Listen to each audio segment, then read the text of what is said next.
سرد راتیں تھیں، برف نے پہاڑوں کو چاروں طرف سے گھیرے ہوئے تھا، ہر طرف سناٹا چھا گیا تھا۔ ایک دم سے زنیرہ کی امی کی طبیعت بہت خراب ہونے لگی۔ زنیرہ کے گھر میں صرف وہ اور اس کی امی رہتی تھیں۔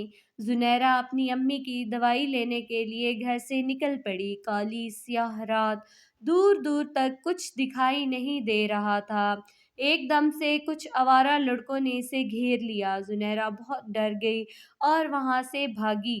بھاگتے بھاگتے وہ ایک گاڑی سے ٹکرا کر گر گئی، لیکن اس کے کانوں میں آواز سنائی دی جو اس کے دل کو چھو گئی۔ اس کے پاس کھڑے ہوئے ایک شخص نے کہا کہ آپ ٹھیک تو ہیں؟ آپ کو زیادہ لگی تو نہیں؟ وقار مسلسل اس سے پوچھے جا رہا تھا اور وہ اس کو دیکھے جا رہی تھی۔ وقار نے پوچھا کہ آپ کہاں رہتی ہیں؟ اس نے چونک کر جواب دیا، یہیں پاس ہی، اسی پہاڑی کے ساتھ۔ وقار نے بولا کہ میں آپ کو آپ کے گھر چھوڑ آتا ہوں۔ نہیں، میں نے اپنی امی کے لیے دوائی لانی ہے۔ اتنے میں وہ آوارہ لڑکے بھی وہاں آ گئے۔ وقار اور ان کے درمیان ہاتھا پائی ہو گئی۔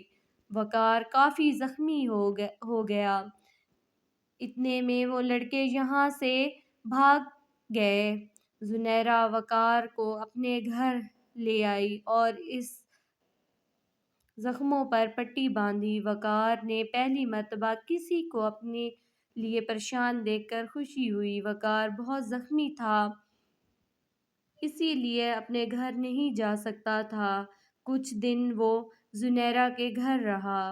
اس کو زنیرہ کے ساتھ رہنا اچھا لگ رہا تھا۔ کہیں نہ کہیں اس کو زنیرہ سے پیار ہو گیا اور اس نے زنیرہ سے اظہار محبت کر لیا۔